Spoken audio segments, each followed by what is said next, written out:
I mean, nice one. A lot of pressure on Ayers to get some Cavern of Souls on Giant. Yup. Slog through some counter magic.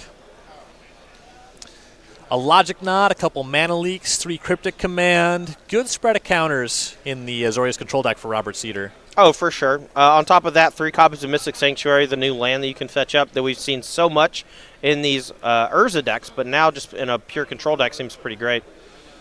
Ayers on the play, going to start things off with a Once Upon a Time.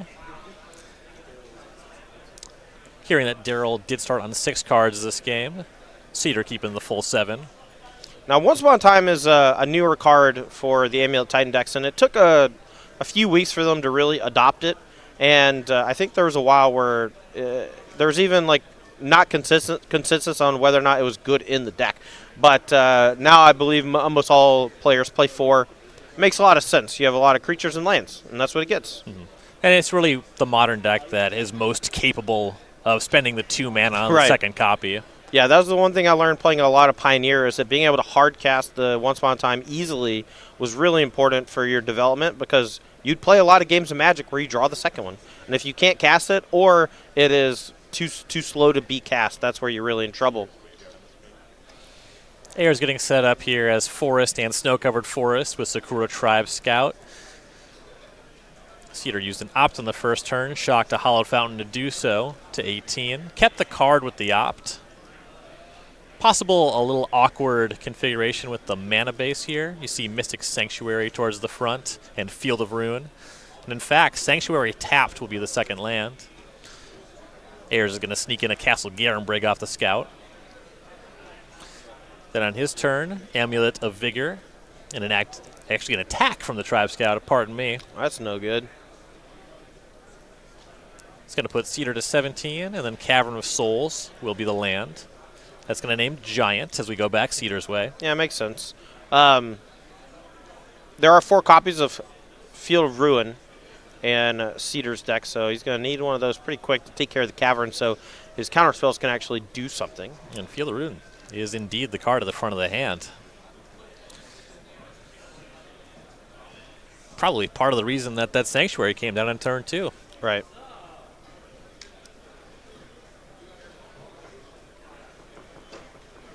I think they were just really trying to figure out what to do here, because the attack from Daryl last turn signifies to me that he either has a bounce lane in hand, so it doesn't matter that he attacks with his Tribe Scout or activates, or he just has nothing.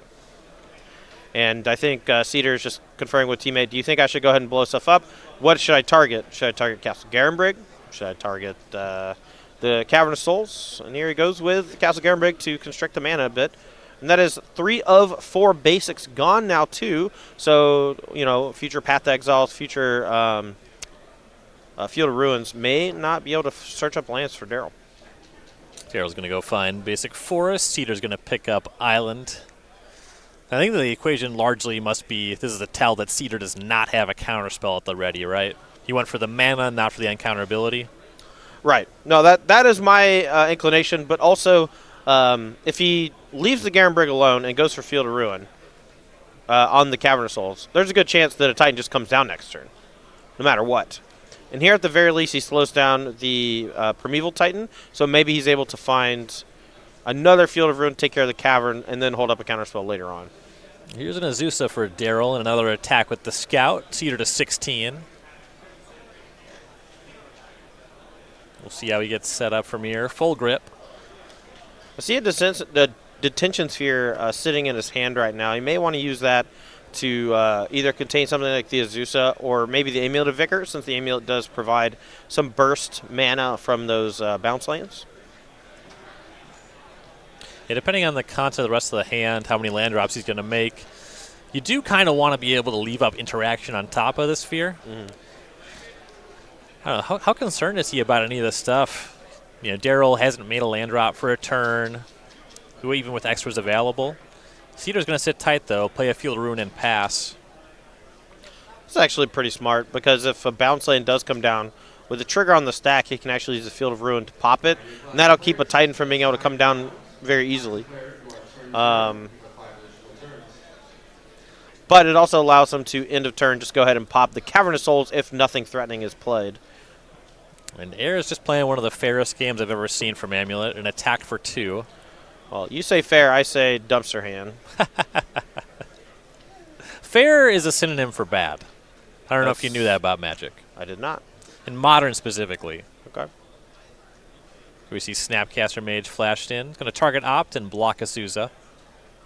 I like this play. He also has 2 mana up, so he can play one of his counter spells like Doan Zito, Mana Leak. We see Opt flashed back. And Snapcaster Mage is one of those types of cards where the card keeps the ability of flashback till the end of turn, so he gets to hold up the shield of 2 mana counterspell, and then if nothing of consequence is done, he can end of turn cast the Opt while trading for the Azusa.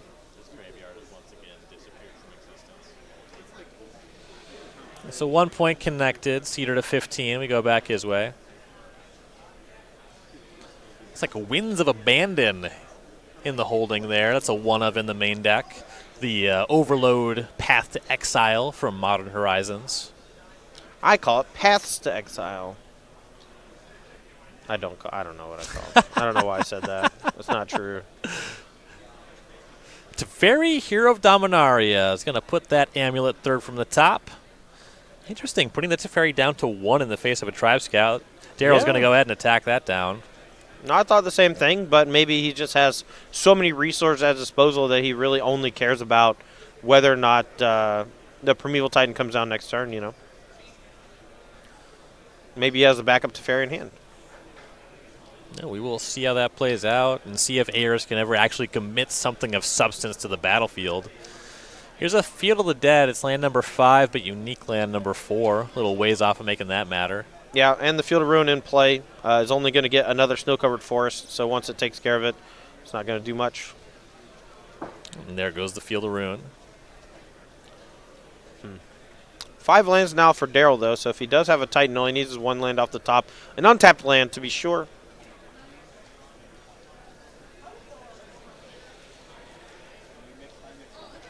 Cavern of Souls still online, so any Titan will have to be dealt with on the battlefield.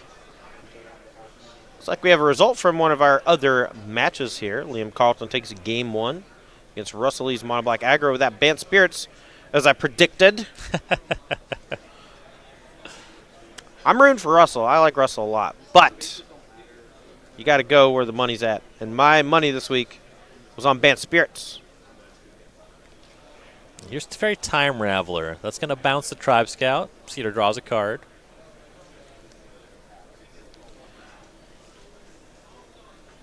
Plays an island.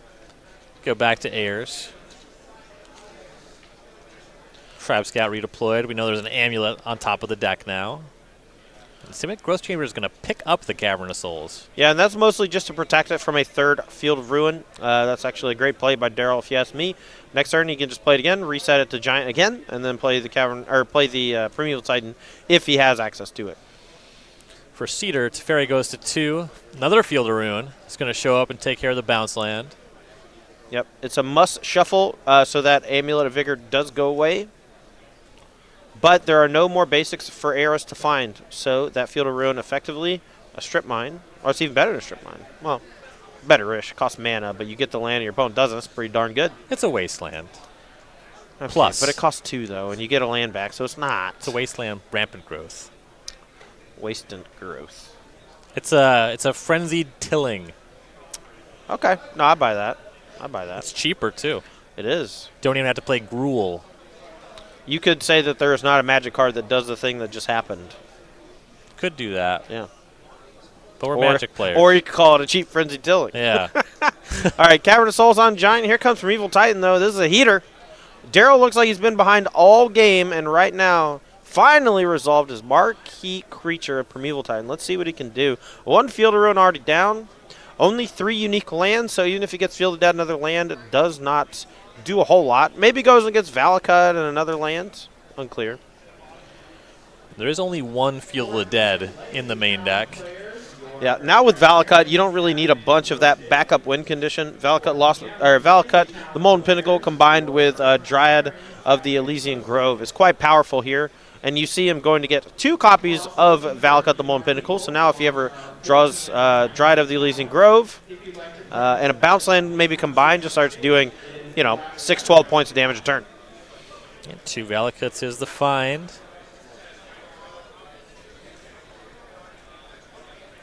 Seder does have an answer to a Titan on the table, though, and it can't attack just yet. That Winds of Abandon can be flashed in. Yep, since it's Teferi did plus last turn, right? So Seder's going to wait, though, go to his turn. he's going to overload. Hey, maybe, there's no lands. Right. Depends if he can afford to spend 6 mana. Also needs 1 more white source. Sure. Does have Force Negation in hand. So that's nice for him. A Summoner's Pact is checked pretty easily here because of that. But if an Elysian Grove is naturally drawn or the Primeval Titan is naturally drawn, could be problematic. Although Valakut's not that useful at all without the Dryad of Elysian Grove. This isn't a traditional Valakut strategy. Yeah, just a bunch of non-mountains there. Seder's going to pick up a Supreme Verdict off of Narset Parter of Ales, going down to 1. Teferi goes to 3. Verdict can now just be cast at instant speed, so no rush on that. See if Ayers can find a way to squeeze a Dryad onto the battlefield. It's going to be pretty tough, but it depends. Like if Seder just doesn't have access to a hard counter spell, if he just has the Force of Negation, then Dryad here, it could be really problematic. Supreme Verdict cast before Ayers can attack with the Titan, avoiding that land trigger. Ayers has not had much to do all game, so we'll see if there's any follow-up. Yeah, the mulligan hurt pretty bad. I believe the one-spawn time was not good either. His land just didn't really develop early, and that combine that with 3 copies of Field of Ruin, and you can understand why he's had a bit of trouble, but still chugging along here. That Cavern of Souls never got busted up, so this Primeval Titan has not been countered. The one previously has not been countered. Let's see what he can find here. My guess, Talaria West Simic Growth Chamber? We'll see. Backup Titan's good, though. He gets his choice. Backup Titan, or just maybe start tutoring for Elysian Grove. See Talaria West and Vesuva. Get confirmation on what the copy is. Oh, I bet he's copying Cavern. I bet he's naming Dryad. Seems reasonable. You want to fade a Cryptic. Vesuva copied Valakut, I am hearing. He's got a Dryad in hand already. It's a lot of Valakuts. He's just going to go for 1 fiery turn. 9 damage per. Only needs to get 2 lands onto the battlefield once he has the Dryad in play. Or a single fetch land will do it too. But he has to find the Dryad, and it has to resolve. Back over to Seder. Time Raveler goes to 4. And Detention Sphere is going to take care of that second Titan. Scalding Tarn's land and a pass. Back over to Daryl Ayers. 3 Valakuts. Can he make them count? It feels like Seder is in firm control, but is just like living on the razor's edge right now. Like something bad could happen. He could tap out at the wrong time, and maybe Daryl just kills him. 3 copies of Valakut in play. Combine that with 1 Dryad of Elysian Grove. Just an outrageous amount of damage. But just has to pass the turn here. And we saw that camera angle go wide there. Daryl did not look too satisfied with his position. Seder's going to put the Teferi to 5, play a Flooded Strand, back over to Ayers.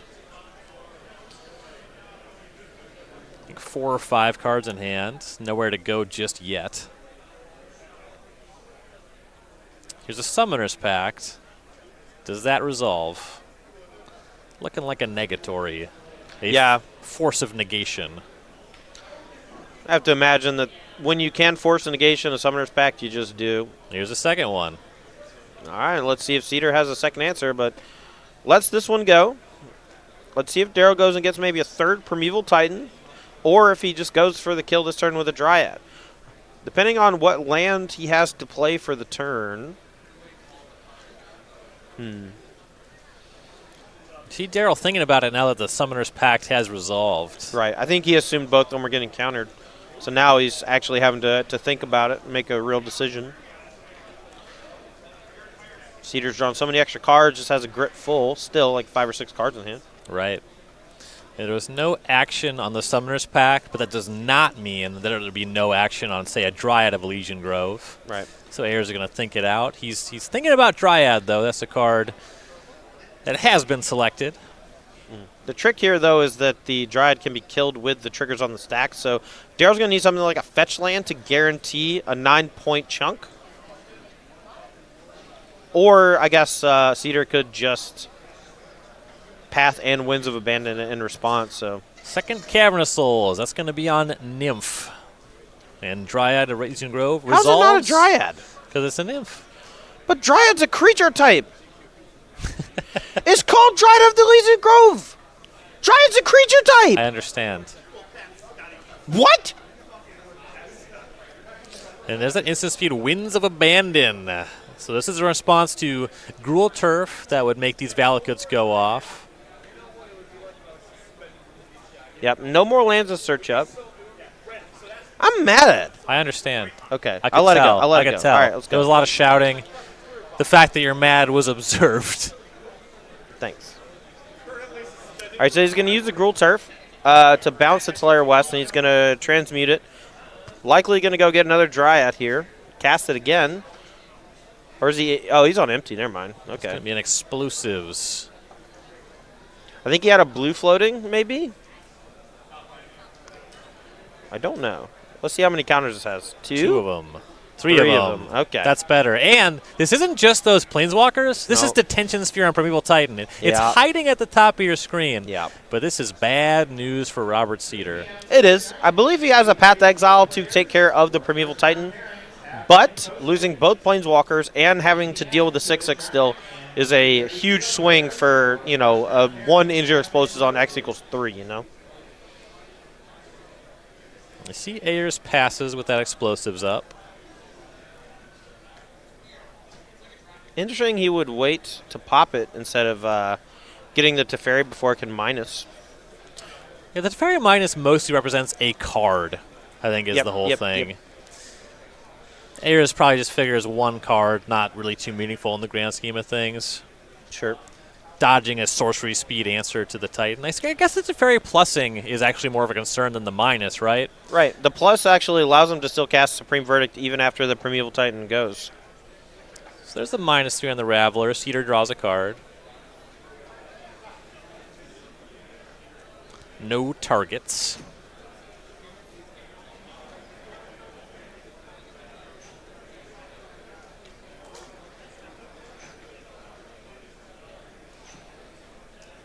Yeah, about 6-ish cards in Seder's hand, surveying his options.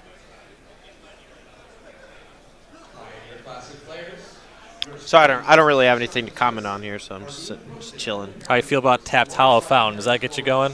Not at all. All right, here goes the Intercept Engineer Explosives. That one's exciting. Fortanely even things up on the back tables with the Game 1 win over Cole Cunningham. Looks like we're using Cryptic Command to protect the Narset from the explosives. That's going to return the Primeval Titan to the battlefield, and Daryl's going to search up a couple lands. That has to mean to me that Seder has an answer to the Primeval Titan at instant speed. Has to be Path Exile, probably, looking at the list. Because he did minus the Teferi instead of plussing. Right. If he plussed, even if the Planeswalker dies, you still get that effect for an entire turn cycle. And like any Azorius control deck, it is a 4 Path to Exile strategy.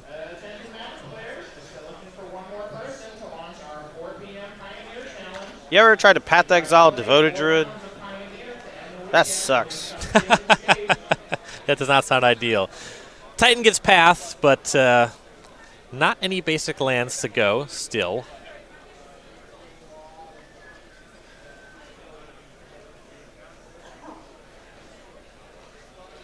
All right, Daryl pays for some respect. Smart.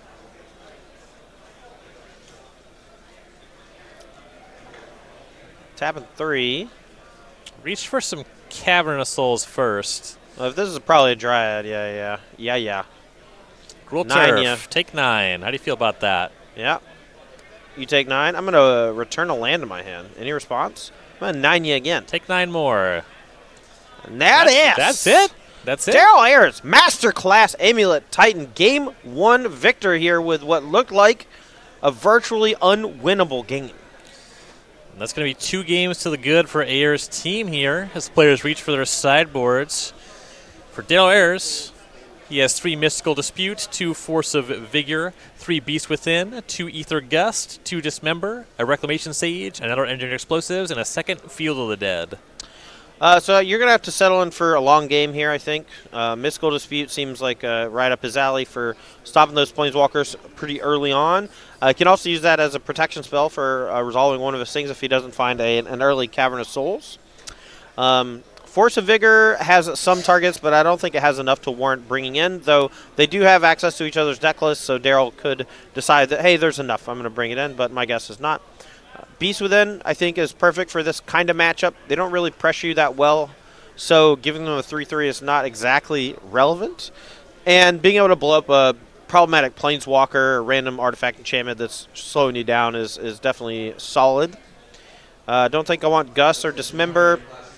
The one on Reclamation Sage has some value, but like Force of Vigor, it's just going to be completely up to Daryl whether or not he thinks that having access to something like that is worth it.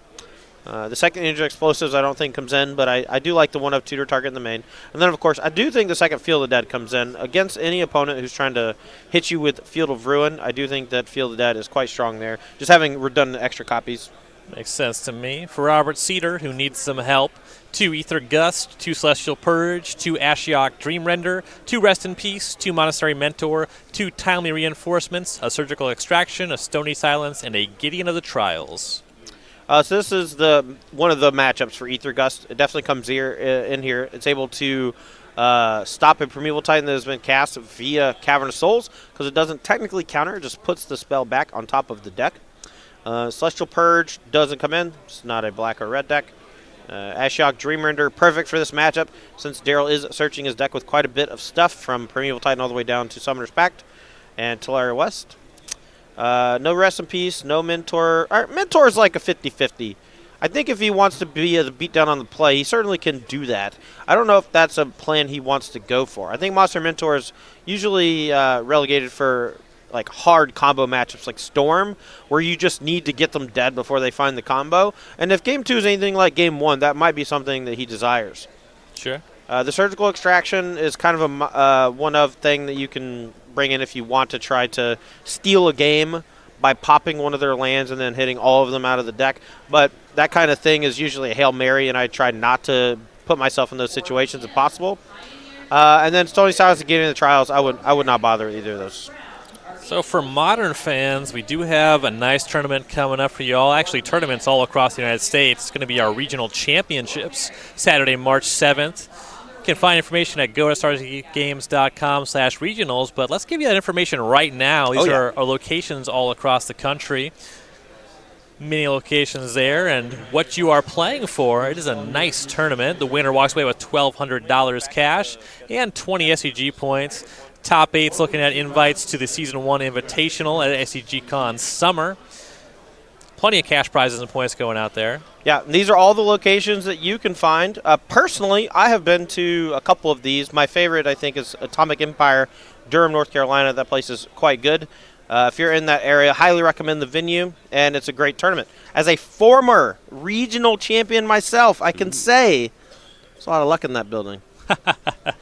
I should know. And if you do participate and do well, get a free exclusive matching playmat and token to the first 200 players at each location. You get this sweet playmat featuring a Hydra wrecking up the place. You'll want to pre-register to get your hands on that. Also, just to help your local tournament organizers run their regional tournament as smoothly as possible. Oh, for sure. Do your part as a player, and you can get all the information at go.starcitygames.com/regionals. I am likely to play the Minneapolis regionals. Yeah, I don't think there's a regionals in wherever California I live, whose name I forget all the time. The city that you live in? Yeah. Oh, no. I don't want to say it on air, because then people might Google it, and then might find me. I'm just going to say I live in Los Angeles. My understanding is that California is a very populous state, and knowing what city you live in is not very helpful. It is if it's a very small little thing. I got you to give away more information. Yeah. Damn it. He's not clutching that very closely. No. Look, as someone who's like a F-list celebrity, okay, I don't need that kind of attention. I don't need people at my house with cameras. I find it unlikely that you will get that. I think the only thing that might attract that is your publicly stated aversion to it. Right. You're fueling I the love fire. it. I love it. I'm actually just if you stay tuned, 10 minutes past the end of the broadcast, we're going to come back live This is for just 10 seconds, and I'm going to tell you my address. Yeah, I was going to say, it's just building up to you just spewing your address on camera. Yeah. What was that weird thing in the 80s where the... All of it. Okay. The entire decade. No, there was like a Max Headroom, I think it was called. I have no idea what that is. It was like someone hijacked the TV channel, like all the TV channels for like a minute or two and just played like this weird... Like you would think it was like a Tool music video or whatever, and it's very strange. You might be thinking of the movie Airheads. No, but that movie rules. It's a nice movie. Yeah. Wait, isn't one of the members of the? So I know it's Brendan Fraser's like the main one. That's the only one I remember. But I'm pretty sure Steve Buscemi is one of the other members of the band. So like, that movie is so old because he was like, you know, in a rock and roll band. Right. Steve Buscemi was convincingly a young person. Oh, Adam Sandler was the other one? I've been told. That's what Rob is Holy saying. jeez. I just wanted to make a pop culture reference, but like that's really dated. That's one of my favorite. I did improv in college. Well, would that actually be pop culture? I'd call it. What else is it? Is it unpop culture? Popped culture. Popped culture. I like that. Yeah. Oh, it should be like pop, like your pop, like your dad's culture. Pops culture. Yeah, pop yeah. pops culture. It's for me, ma. I always worry about talking about old movies because they all age horribly. You rewatch them and you're like, oh God, I hope I didn't tell anybody I liked this. You know what movie did not age poorly? Happy Gilmore. That's the only one. No, you're right. It Yeah. did. Yeah, it's great. Yeah, the movie is incredible. It's on Comedy Central like every other day.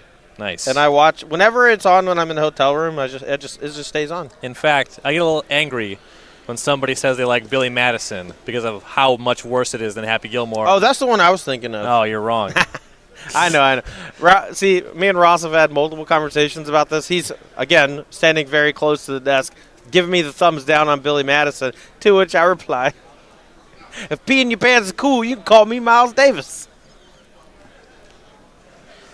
I wish I never brought up that movies existed.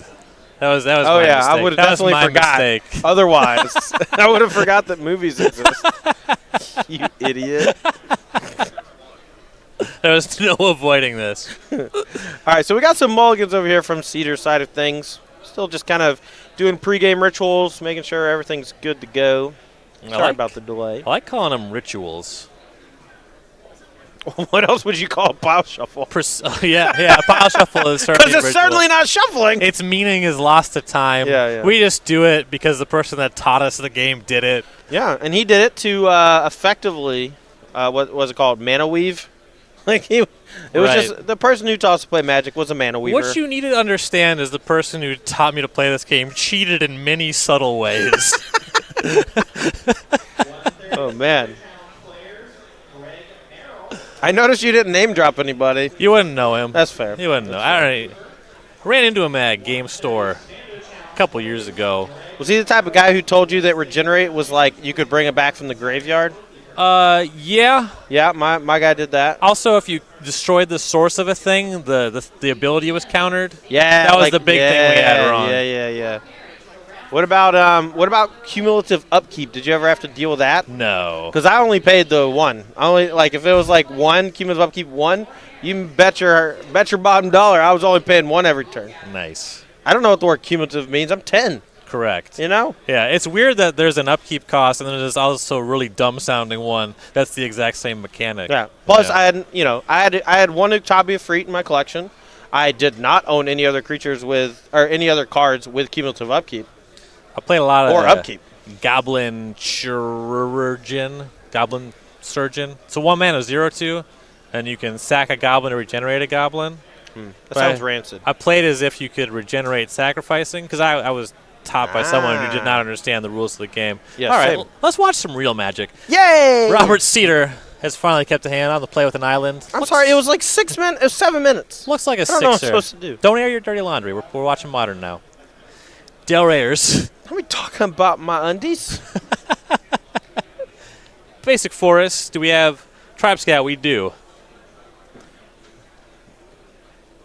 Field of Ruin is land number 2 for Seder. He'll pass back. Maybe holding up a Mana Leak. Yeah, not positive. Thought I saw a Stronghold Mana Leak hanging out in his hand.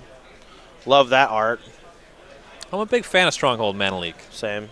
Although, if I'm not mistaken, is the one from was there any like more recent printing that used the same art from 8th the edition. Stronghold? Okay. And That's a what I 9th thought. edition. It was white. They were white bordered though, right? Correct. And then we had black borders again in like M10 or something. Because I know that I got to play Mana Leak in my Delver deck, and oh boy, that was a fun standard format. Are you kidding me? Delver into Mana Leak was legal in standard? It was pretty berserk. Snapcaster Mage, a big heavy lifter as well. Yeah, yeah. So Tribe Scout got some extra mana online. You see there was a Bounce Land and a Bajuka Bog. The Tribe Scout got gusted. And now Field of Rune's going to take care of the Bounce Land, sending back Ayers Manor, as if he never activated the Tribe Scout.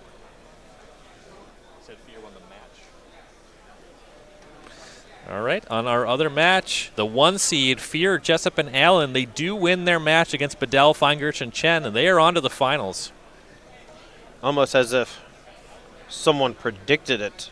It is almost as if somebody predicted it. Yeah. And All right, Daryl, can you please stop shuffling, my dude? These are our 3 players that are at the top of the leaderboard. You're going to see some movement there for Harlan Fear, Dan Jessup, and Zach Allen. We're very early in the season, so the movement on the leaderboards is going to be fast and furious. And then next year it's going to be too fast, too furious. I don't even know what after that. Fast 10. Is that the new one? It's called Fast 10? It's called Your Seatbelt. We see Fast in your Azusa, nice. Lost But Seeking for Dale Ayers, Simic Growth Chamber. Going to be deployed after that. Picks up Forest. Another Simic Growth Chamber.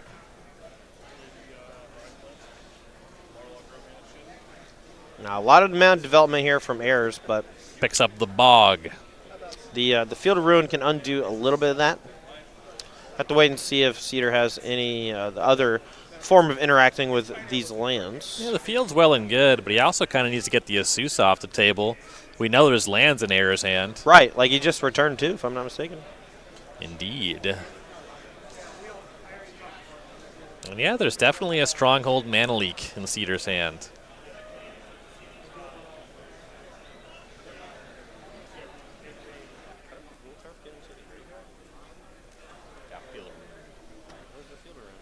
Vendilion Click here for Cedar.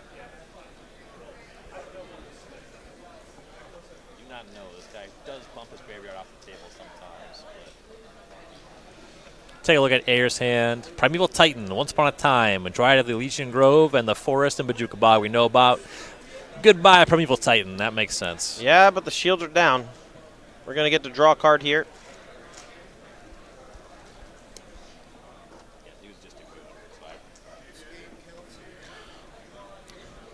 So Daryl does get to draw a card. And he gets to untap. And I believe he drew another Primeval Titan. Holy moly. Thoughtseize Bug. Yeah.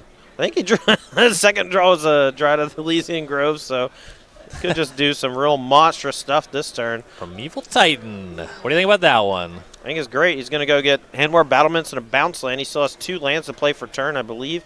If one of them taps for red, he can play that and give haste maybe to the Primeval Titan so it can attack this turn. But he may have other plans, or I may be miscalculating slightly. After all. Field of the Dead, push to the front of the deck. Yeah, but he currently has 2 Simic Growth Chambers, a Force and a Snow Force. He has 3 uniques. The Titan gives 5 uniques. And then he still has, I believe, 2 land drops to go. Still has 2 land drops to go, if I'm not mistaken. Game's looking pretty good for Daryl Ayers. Oh, for sure. He's in the driver's seat. Making up for a deficit, though, as Liam Carlton did 2-0 Russell Lee in the Pioneer seat. Okay, so the Bant Spirits deck did take the match. Now it's going to be. I'm not saying this game's over. A long way to go. If Seder's able to handle what's in play right now. But Fortanely's match will be the decider, I think. 2 Field of the Deads for Ayers. Like you mentioned, they're a ways off of making zombies, but there sure will be a lot of them when Ayers gets there. There's no time limit. We can just hold on for a while. See Azusa attacks, and Seder's actually going to trade the click away with the Azusa. And we'll go back Seder's way. I kind of like that. The vanilla click feels like the only way to really put a significant amount of pressure on him. And he's gotten most of his land drops already. I believe there's a Dryad of Elysian Grove hanging out in hand already, so like the extra land drops aren't that relevant. Obviously, if you have Azusa and a Dryad, you get 3 extra land drops a turn. So if you have the Valakut bounce land thing, you get to do 12-ish damage. Yeah, it's all redundant. Mostly redundant, I guess. I don't know. What do you even target here with the Field of Ruin? One of the Fields of the Dead? That, and then Path to Exile on the Titan. But Ayers going to have a lot of mana to work with here. Yeah, this is you watch professional wrestling, yeah? Oh, yeah. I've got some bad news. You know who's the bad news guy? What's his name? I have no idea what you're talking about. Hold on, Cedric's over here. Cedric, what's the bad news wrestler's name? I've got some bad. He's British, right? Are you talking about Pac? I don't know. You're the wrestler guy. Well, I have no idea if you're making reference from this decade. Yes. 3 decades ago. Recently. 2 decades I've ago. got some bad news. Last decade. This decade. I believe that's Actually, this decade is only what, month old? yeah, probably like this decade's the least likely. Okay. Actually. Last decade then. All right. All right, Daryl here looks like he's about to play that Dryad, I believe. Dryad ain't bad. And the shields are down. Force negation only counters Ooh, non-creatures. Dryad plus Primeval Titan. I smell some sulfur. Russell just got up, dude. Yeah. No, you got it. You got it, bud. Yeah. This feels like a double Valakut get. He passed the second Valakut looking over the deck. Yeah. Maybe like a bounce land. We'll see. Vesuva, that's an option. Well, you can't copy the Valakut, and copying the Field of the Dead doesn't do much. Could maybe copy his opponent's island or plains. 1, 2, 3, 4. I mean, I think bounce 5. land is more likely to be copied than that, right? Bounce land doesn't give him unique land types for. I don't for think Field of the Dead. I don't think he's looking for zombies. Sure, I think it's very easy for him to get zombies, right? That's fair. He's And considering something bigger than that. Well, he's considering getting the bounce land so he gets to like replay lands a bunch, I think. Mm-hmm. But here he can just get 2 Valakuts, do 6 to face. He still has the ability to play 2 lands, I believe. Might only be able to play 1 land. 2 Valakuts it is. 4 lightning bolts upstairs. 2 Valakuts checking each other. And Bajuka Bagya, Snapcaster Mage gets shut down, and with Seder only on 3 lands, needs probably something like Supreme Verdict here, so if he has it in hand, needs a white source. If he doesn't have it in hand, he's probably dead. That Bog, that's also 6 more damage. You see Seder just ordered 2 on the life pad. That's going to be it. Daryl Ayers, 2-0 over Robert Seder, and that means that our standard match is what it's going to come down to. Yeah, really unfortunate sequence there for Seder. Game 1, I felt like he had it in the bag and just couldn't hold it together. Daryl kind of piecing together a win from the remnants of a pretty bad draw. And then Game 2 was all about Ayers just having all the pieces necessary, and then Seder kind of stumbling after the mulligan. He had a couple of good pieces of interaction with Ether Gust and Field of Ruin, but ultimately not even close to enough. Checking in on the standard match now. This is what it's all coming down to. Cole Cunningham on the play with a tapped Hallowed Fountain. And we'll see how quickly the red deck can come out of the gates. Turn 1 Scorch Spitter. That's not bad. No, it's excellent in this particular matchup, too, because there are very few, if any, blockers on Cole Cunningham's side of the thing. So that Scorch Spitter just keeps on chunking in. And if there's no glass casket or some such to chop it down, then it's going to represent a significant amount of damage. But Devout Decree, though, is the play. And a scry here from Cole Cunningham. Devout Decree, one of the better sideboard cards in his 75. A clean answer to most of what's going on the other side of the table. I love that it's a great answer to Anax. Oh, yeah. Being able to exile instead of replacing with Satyrs, that is certainly powerful. For sure. It's funny, I've seen that card be dealt with like 5 times this weekend, and it always gets exiled. Lava Coil, Glasket, Devout Decree. And here's a nice one out of the sideboard on turn 2 for Fortanely. Unchained Berserker, 2-mana 1/1. Protection from white. Gets +2/+0 as long as it's attacking. So not really great at playing defense, but against a white opponent, it can play a good amount of defense since it can just block any white creature. But more importantly, just bashes for 3 and doesn't get caught up at any of this white removal out of the blue-white control deck, except Shadow of the Sky. There's a Phoenix of Ash to join it. Cunningham just been making land drops outside of that decree. Here's an attack for 5. Ether Gust, that can target the Berserker. Fortnite's got to decide, is that going to be good enough drawing next turn, or should that go to the bottom? It's a good question. I mean, it can be countered, and but it does represent a decent clock, and it's relatively hard to deal with. Unfortunately for him, does not get over the 0/4 artifact wall that is created by the Birth of Meltus. Phoenix got in for 2. Cunningham to 18, but has the Glasket for the Phoenix. Plays a Plains, leaving up a blue and white now. Watching Glasgow do some serious work, but it's making me wonder, maybe these mono-red decks should be splashing black just for Ingress Rampage. There's a lot of cheap Planeswalkers, a lot of creatures in the early game that you want to cack, and then obviously Glass Casket being an artifact is a huge downside against that card. You also get access to 2-mana Reveler, whose name escapes me. Oh, yeah. The Spectacle. Yeah. Yeah. Rick's Mighty Reveler, that's the one. Director Rob saving the day as always. Thanks, man. Now we're playing a 3-headed giant as Daryl Ayers. Dude, just leave him alone. It's Bobby. Just let Bobby do it. So he drew the Unchained Berserker. Now he's going to start with Fervent Champion on his turn. Attack with that one. Cunningham to 17. Just takes it. Looks like Annex or Berserker is the choice here. And Fortanely lands on Annex, hardened in the Forge. It's significantly better against a Shadow of the Sky because you get quite a few Seders to replace these creatures. And this is kind of the spot where you would expect a card like that to come down. A couple of white spot removal spells have been used already, so a sweeper effect makes sense. Here is the Birth of Meltus. He's going to go find a Plains now. Chapter 2 does make that colorless 0/4 wall, like you said. That one can really blunt the Berserker. Yep. I have a feeling that this land is going to follow up with a Teferi Time Raveler and bounce Annex. That's going to really stifle the pressure that Fortanely is putting on. Cole here basically just trying to stem the bleeding long enough to find Dream Trawler. Dream Trawler is their big trump card in the matchup. It's really hard to kill. Gains a bunch of life, draws a bunch of cards. It's just exceptional in this style of matchup. That's good everywhere and great here. He's actually pretty low on cards just because he's had to use so many one-for-one trades early. The Birth of Meltus is going to give him a little bit of breathing room, but this turn he doesn't really have a whole lot as far as protection is concerned. It just played that Plains and pass, and we'll see what Fortanely has to capitalize. Currently the Annex has 3 power. There's a lot of incentive to get your additional pips on before you attack.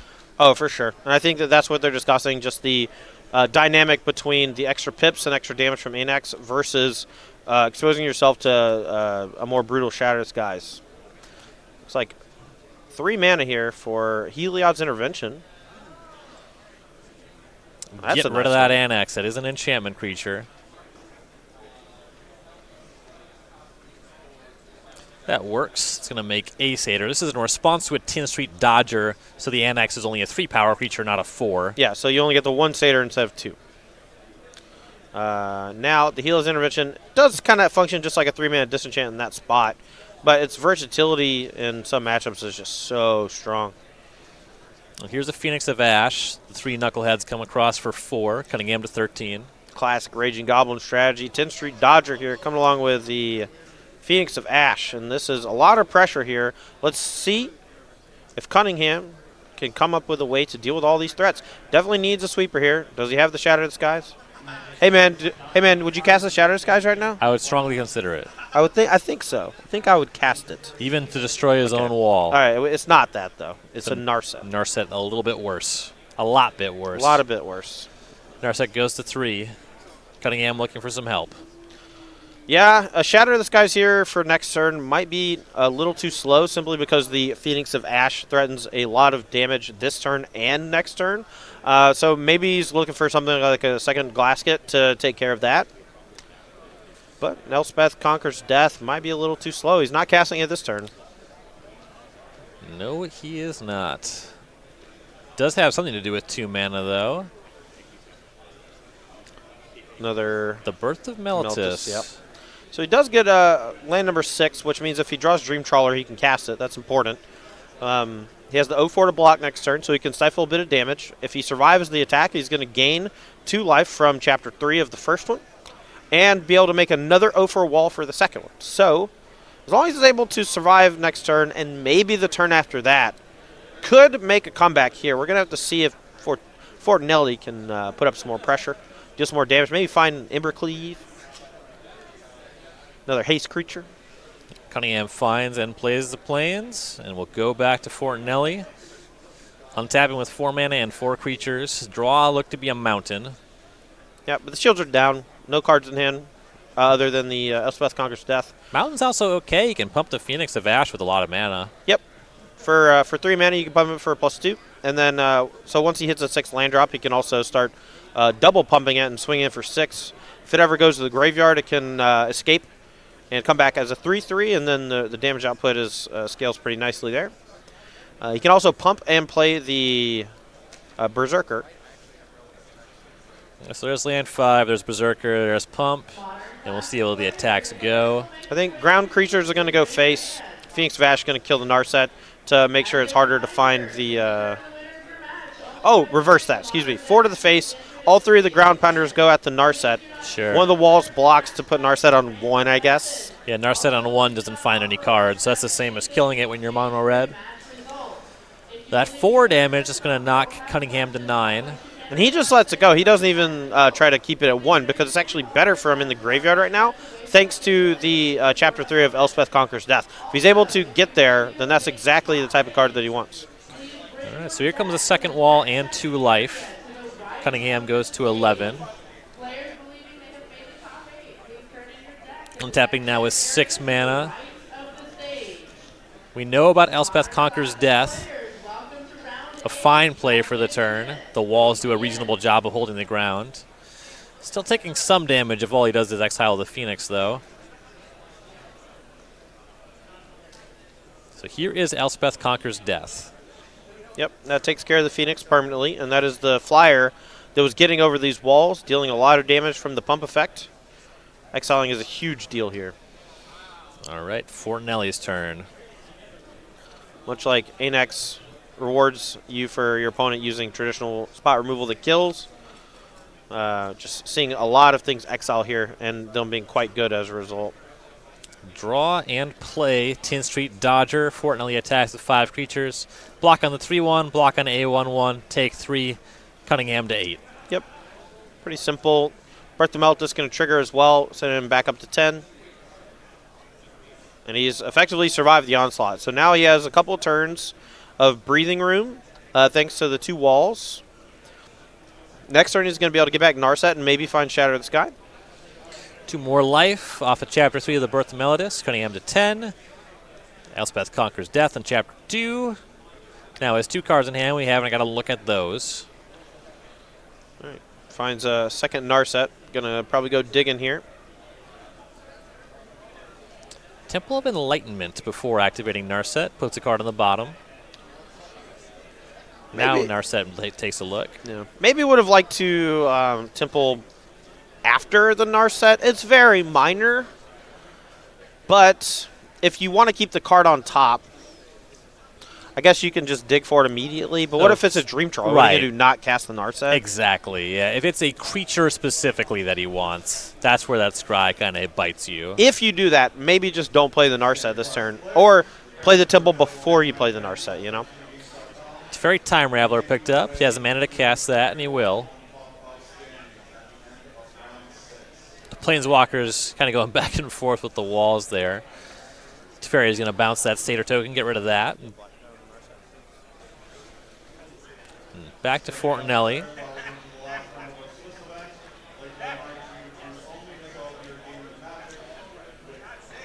And the window for Fortanely to win this game might be closing. Yeah. This has been a tight game so far, but the blue-white deck really just showcasing exactly what it can do as far as damage prevention is concerned, you know. Fortanely here, talking over the play potential with his teammate. Going to just play another Fervent Champion and slam in. Everyone's going upstairs. 1 of the 2s and the 3 blocked, so 4 coming across. Yep, 4 damage going to send him down to 6. But Elspeth Conqueror's Death going to be able to get back another Planeswalker here, I guess. But kind of just replaces a Narset. It's not really that big of a deal. Right, it kind of really matters what Cunningham does this turn and next turn. Right. All right, so you get a 6 loyalty Narset now. Yep, thanks to the extra loyalty counter from Chapter 3.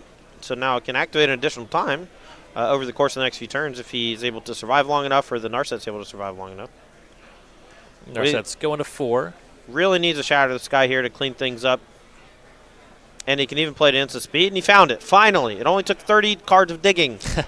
Narsets and Scries and everything. And also gets to instant speed it as Teferi goes to 2. Yeah, instant speed here also prevents creature from off the top having haste, dealing some damage. So quite a nice little pickup from Cunningham, and I think this game is pretty much over. Fortanely draws. See if he can find a way out, though. Game's not quite over yet. Still going to take a little while for Cunningham to actually win the game. And with Cunningham at 6 life, I don't think Shock's in the deck anymore, but I could be wrong. There's 1 experimental frenzy in the sideboard. Oh, man. Maybe could be a heavy hitter. As we see Shadow of the Sky come down. Yep, none of these creatures have 4 power either, so they're all going to die. No cards drawn. And the Narset would prevent cards drawn anyway. Nice little mini wombo combo. We saw that earlier with Narset versus Midnight Reaper in a very similar situation. We see the draw was just Mountain. Fortanely plays it, and Cunningham's going back to work. Narset to 2. He's in the driver's seat. I don't think he's worried about all that much. And now with Absorb, I would not be surprised if Bobby actually just packed him up in response to the Absorb. The game is effectively over now. You can't play things at instant speed. The Absorb counters the next thing and sends him to 9. It's virtually impossible to win from here, but we'll wait and see what they do. 10th Street Dodger drawn and cast. And it's an untimed round in a team event. So for sure. Fortanelli's probably going to make him kill him. Look, tight concession. That's all I want. And the Dodger even gets tagged by Absorb. Yep, we're going to see activation of Castle Vantress as well. Get some Scry going. Wouldn't be surprised if he upkeeps Scry as well, you know. Maybe wants the mana, though, in case he finds something sweet off the Narset, though. Cashes in that last activation on the Narset. Takes a look at 4 more cards.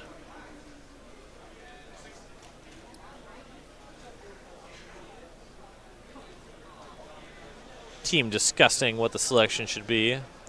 Devout Decree. Yep, and that can also be played instant speed thanks to its fairy tick up. So just very, very, very favored here, very far ahead. Has all the answers, but this is kind of the nature of the control deck, right? Like you don't actually win the game for a while, but you have it effectively won for just a long time. Robber the Rich, that's going to be Devout Decreed. Cunningham's going to scry.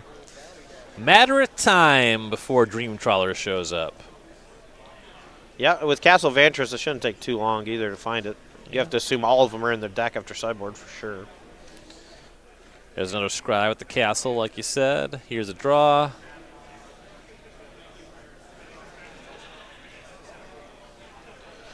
Cole here can keep taking up to Teferi to make sure that it never dies, and also make sure you can always cast Shatter the Sky or Devout Decree at instant speed.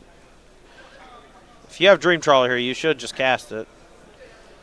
Close this game out quickly. Teferi goes to 5. Well, there's really absolutely no reason for Cunningham to rush, right? What's he going to lose to? I don't know. Castle Embreth? Probably not. Well, there's also something to be said about fatigue. If you have the Dream Trawler and you just cast it, there's a good chance Bobby just concedes. And that saves you a lot of mental energy. Because here, he's expending a ton of mental energy just closing the game.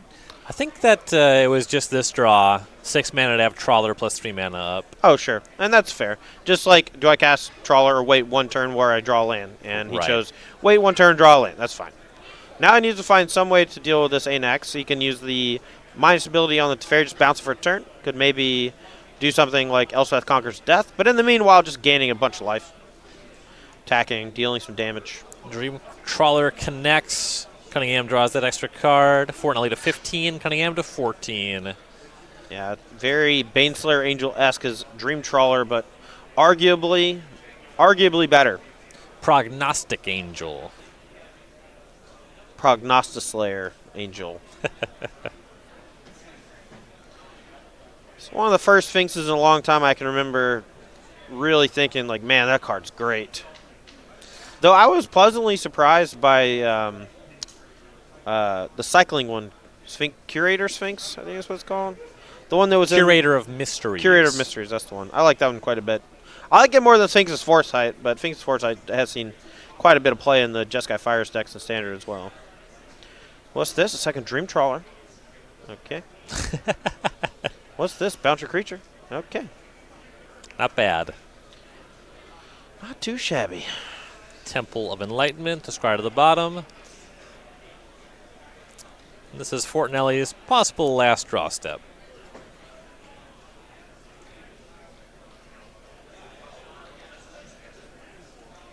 And there it is. Going to game number 3, a deciding game 3 in the standard seat here for the semifinals. Yeah, that was pretty brutal to watch. I felt like Fortanelli was pretty close to getting the job done, but really needed something to go his way. Cole Cunningham had quite a few cheap removal spells early. Specifically had Ether Gust for the Berserker, which was nice. Slowed that damage down quite a bit. Finally found 2 copies of Birth of Meltus, which created some 0-4 walls that prevented a lot of damage and helping his land drops and gaining a few precious life points. But we were basically one Embercleave away from ending that game multiple times. This is our 4th Open here in 2020, in Season 1 of our 2020 year on the SCG Tour. We've already been to Columbus, Knoxville, Richmond. Now we're in Philadelphia. Later in the month, February 22nd and 23rd, we'll be in Indianapolis. That's going to be a Pioneer Open. I'm going to that one. If you want to come see me, come say hey. I'm going to be covering it. You can come say hey to me. With Emma. It's going to be so good. I'm going to have a good time. It's going to be fun. I'm going to have a good time. You should win. That'd be nice. I'm gonna. That is later in February. March 7th, we have the regional championships. Those are all across the U.S. Those are modern. March 14th, 15th, the weekend after, it's going to be a Pioneer Open, another one in Baltimore. And then the week after, Syracuse for Modern, the 21st and the 22nd of March. April 4th and 5th, Pioneer in Atlanta. Later in the month, the 25th and the 26th, another Team Constructed Open in Worcester. Standard, Pioneer, and Modern, like you're seeing today. May 2nd and 3rd, a Modern Open in Cincy. May 23rd and 24th. 23rd and 24th, Team Pioneer Open in Louisville. That sounds like gas. Sign me up for that. You want to sign up for that? I don't know if I honestly don't know. I don't know if I'm doing coverage either. If you're not doing coverage, you want to team up for that one? Yeah, well, call Johnny me. on the spot. Have your people call my people. Okay. May 30th. Hey, Ryan, you want to team up? May 30th and 31st. That's going to be our last Open of Season 1. And back in Philadelphia for a Pioneer Open. And that's going to culminate in SCGCon Summer. It's going to be the Season 1 Invitational there in Roanoke, Virginia, June 11th to 14th. Oh, that's going to be a good time. I'm going to that. Always go to SCGCon. One of my favorite weekends of the year. Well, sorry, 2 of my favorite weekends of the year. Get one in summer and one in winter, usually. Yeah, I made it out to play/hang out at SCGCon Winter last year. That was the first Envy I had not worked in like 4 years. Yeah, So same actually. it's nice to or come like out. 2 years, but yeah. It was the first. So I top forward one invitational. The next invitational I bombed. I did pretty bad, and then I did not play another invitational for about 2 years. So I'm hoping to make it out to hang out. It's a fun time. Yeah. I was very confident in my ability to win that tournament. It was one of those moments where you just your self-confidence gets shattered. I was a broken man. Down on my luck. But it was good hangs. Good hangs. That's what matters more. I don't know. There's like multiple ways to frame that, right? You say yourself, maybe it was your hubris was lifted from you. Perhaps you should leave me alone. I say this because I care about you. I know. I would lie to you if I didn't care what you thought. I'd say, oh man, that sucks. Is that what everybody's been doing to me my whole life? Yeah, like when you tell a bad beat story, if somebody just listens to you, they don't care about you. Yeah, they're not your friend. If they tell you to shut up, it's because of your friend. Like, Yeah. listen, you're being really annoying. You shouldn't be like this if you want to get ahead in life. Dude, Ross Merriam and I, best friends. Where is he? I just want to tell him to shut up right now. I'm a firm believer in what I like to call complaint equity. Ross has lost a lot of his. Oh, he's coming. I see him. Oh, yeah, you summoned him. He's on his way. He's probably watching on his phone. He's like, you rang? Yeah. Yeah, shut up, dude. Hey, Todd, you wanted to tell me something? Hey, Ross, just want to say, shut up, dude. He's just like, what? Shrugging his shoulder. What? I don't deserve this. Yeah, you don't. The Ross Merriam story. You don't deserve it today, that's for sure. All right, players looking at their opening sevens for Game 3. Fortanely on the play. That's where you want to be as a mono-red aggro deck. This two-headed giant stuff. Hate it. But that's one of the bigger draws for team tournaments is that you get to play with your friends. And if you have a tough decision, you got great minds. Or, in my case, whenever I team with friends from back home, I have better minds to tell me the better place to make. In the finals of the Baltimore Open that I won with Liz Lynn and Jacob Hagen, I should say I lost the finals, but they both won. I had my opening hand for my Game 3, and it was bad. I was like leaning on a Mishra's Bobble, like it was bad. And I showed them both the hand. I said, listen, either you tells me to ship this, I will mulligan. Otherwise, I'm too lazy. I cannot do this myself. And they were like, I'm not going to tell you to do anything. I was like, I appreciate that. And then I lost the game. Yeah. It was nice. Look, that doesn't mean it's a mulligan. Oh, yeah. I'd keep it again, but I would have mulliganed if my friends asked me to. Oh, sure. You're like, our tournament is on the line. This is important. It's like, listen, I'm about to blow it. You can stop me if you want. Yeah. All right, looks like we have a keep here from Fortanely, and he's going to keep 6, putting 1 on bottom. He's going to be on the play here for game number 3. I'm not supremely confident he has a mountain. I think he might have 2 Castle Imbriths. Oh, Castle Imbrith, go. That's Looks one of the about downsides. right. Yeah, one of the downsides of playing multiple copies of Castle Imbrith is that if you have multiple in your hand, it's very bad if you don't have a mountain. Tap land for Cunningham, though this is a good one, Temple of Enlightenment. Yeah, but he does have, looks like Robber the Rich in hand, maybe even Experimental Frenzy. So if the game goes quite long, this could be a good late game for him. And Mountain right off the top, Robber the Rich coming down. This is going to bang in for 2 and start setting up maybe a couple of cool cards in the next few turns. And takes the card that was scried to the top. Nice. That's a might about decree. Cunningham to 18. It's a classic Nelson moment. Got him. Glass Casket. No. Glasket. There you go. Takes care of the Robber of the Rich. Yep. Now, needs to dump his hand and then get that Experimental Frenzy on the table. Has the mana here to go Frenzy plus Scorch Spitter, I believe. Looking at Steamkin 1-drop. So there's the second castle. Here's the Steamkin. There's Scorch Spitter. Steamkin to 1 counter. It may not seem like much, but there's a lot of information leaking going on here. This is one of the things that I don't like about the constant checking back and forth with each player, right? Like in that particular spot, Fortanely was holding up 3 cards, right? Cast 2 of them, and Ayers pointed to the other one. They were talking, yada, yada. Maybe they're trying to keep it hidden as far as what card it is.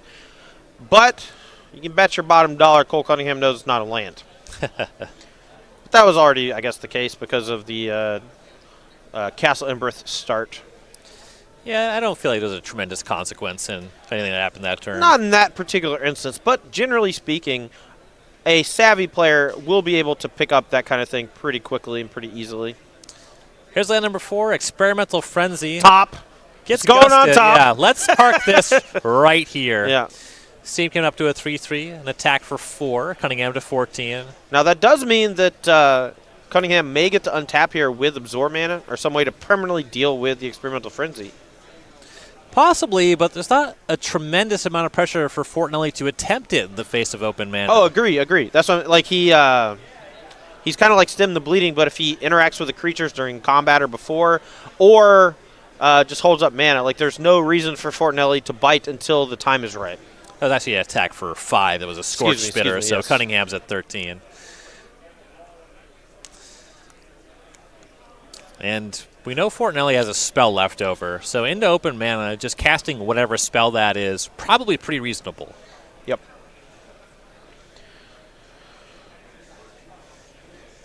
I think Cunningham's trying to figure out if he should just bite the bullet and cast his Shatter the Sky or something, clean up these creatures before the Frenzy comes down. Because if he sits on a counter spell, I think things are going to go badly for him.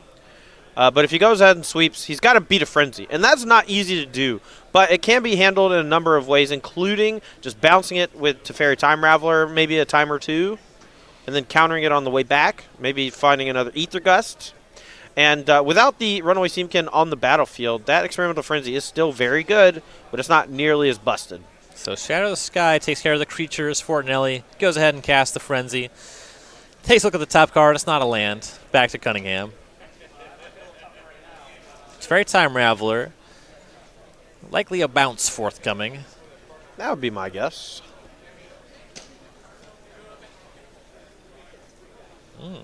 Maybe not. Maybe I think you just put the dice wrong. They're conferring on what to do here. A tick up isn't terrible because it does make it pretty hard to kill. Next turn you can maybe bounce it and then hold up a counter spell. But I think at that point maybe the Frenzy gets a little too much of an advantage. Here if it has to get recast, it's basically time walking Fortanely for the 3rd turn in a row. So the Frenzy was bounced. We go to Fortanely. He's thinking about casting the non-Frenzy cards. Yeah. Which I believe is a pair of Fervent Champions. Seems pretty good to me.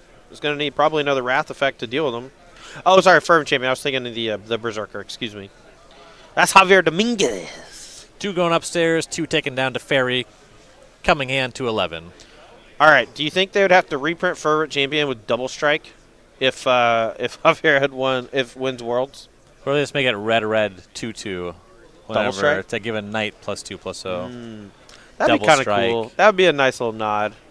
That card's probably a little gassed. Well, this one's a little gas too, if you ask me. Well, it's like really bad when you only have 1, though. That's true. But have you ever like had it with another Knight?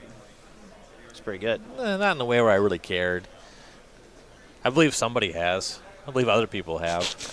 Sperry's going to bounce one of those Fervent Champions. Back to Fortanely. If he was able to draw a 5th land, then the turn's kind of easy. Redeploy Champion, cast Frenzy on top of that. Yeah. Mana looks a little tight, though. I mean, it depends on if he can play the other card in hand or not, but I wouldn't be surprised if he just plays 2 spells this turn that are not the Frenzy, similar to last turn, just keeps pressing that advantage, forcing his opponent to deal with what he's casting from hand right now, and then finally sticking the Experimental Frenzy when all the resources are gone. So Robber of the Rich is going to be the play, as well as redeploying the Champion. It's going to be 1 attack at Teferi, and 2 at Cunningham. Exiles a Hallowed Fountain with the Robber. Yeah, and killing the Teferi is simply just a nod to the instant speed. Shatter the Skies. Shatter the Sky, excuse me. Right. You want to make Cunningham commit to Shatter or Absorb.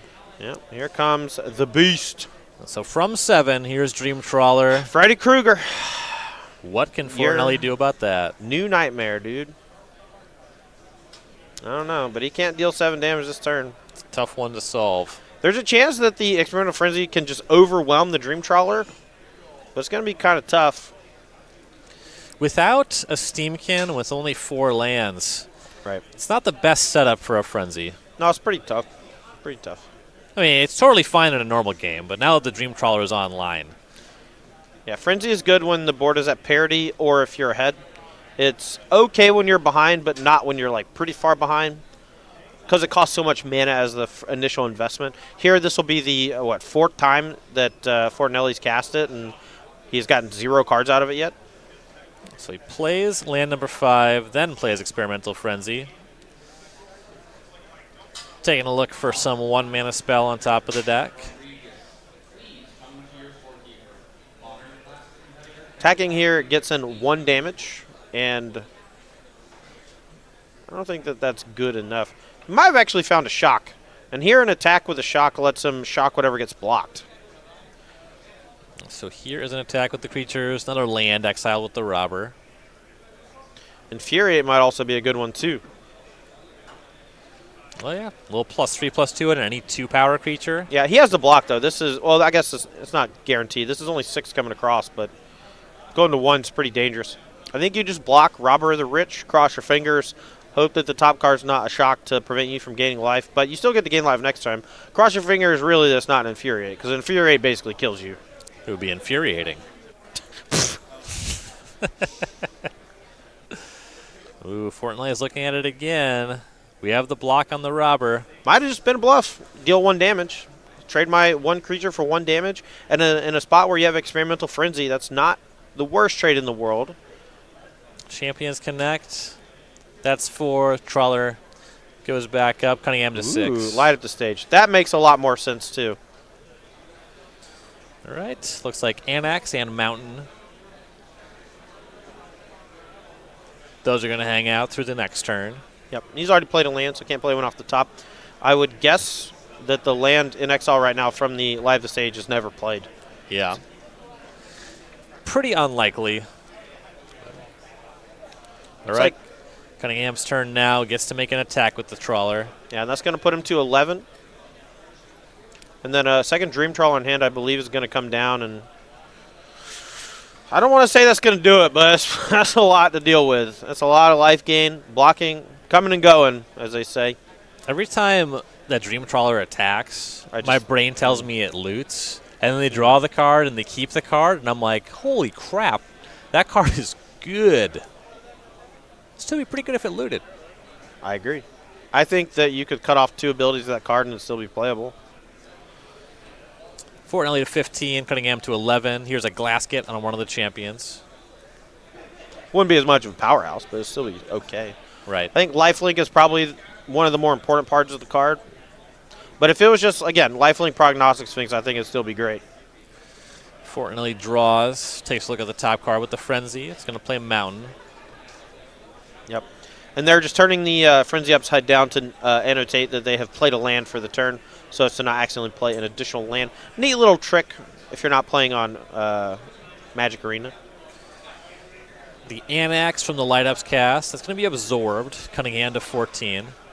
Perhaps that was the Azores card I saw in hand instead of a second Dream Trawler. 1 Dream Trawler might be enough to get the job done here. This Experimental Frenzy is not really doing the job, you know what I mean? Fervent Champions going to knock Cunningham to 13, but Fortanely has no follow-up, just 3 wasted mana here. Can't really afford that against a Dream Trawler. And this is, you're really starting to see here the late game potential of this Azores control deck versus the late game potential of the Mono Red aggro deck. Even in the face of Experimental Frenzy, this Dream Trawler is just trucking. Gaining 5+ life a turn, draw an extra card every attack step. It even played defense the turn you cast it, and it's virtually impossible to kill. Can't use something like Fry to take it down. I was just going to say, I like how just nothing is killed by Fry. Yeah, I love sideboard cards that do nothing. I had like a very long rant about Fry on my stream a few weeks back, but that card is an embarrassment. Specifically because of everything else. If you're going to print it, just make it work. Yeah, you know? Just make it good. Or not. You just not print it. Like the white one's just like, exile the thing. It's gone forever.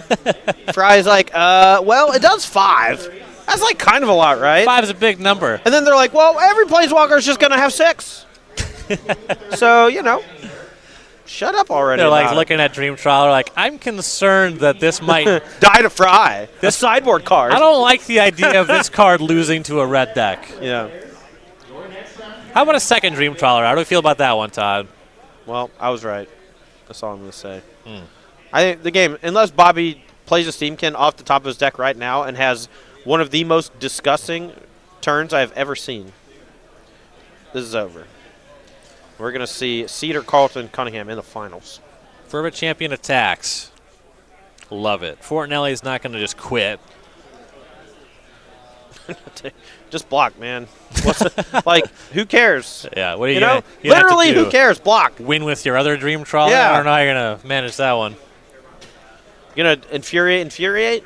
Great. All right. My guy's dead. Congratulations. Also, like, that play is totally uninformed. It would have to be double Infuriate off the top with the Frenzy. Exactly. Infuriate Castle Embreth, I guess, but... Yeah, no, that's reasonable.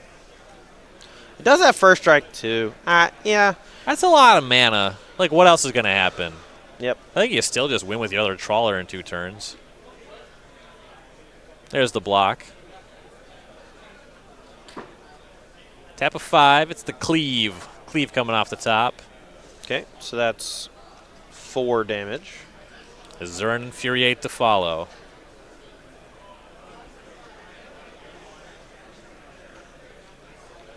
Cleave attaches to champion. And Fortanelli's got to concede. Dream Trawler and Azorius Control from Cole Cunningham taking that match down, and you're really starting to see why Azorius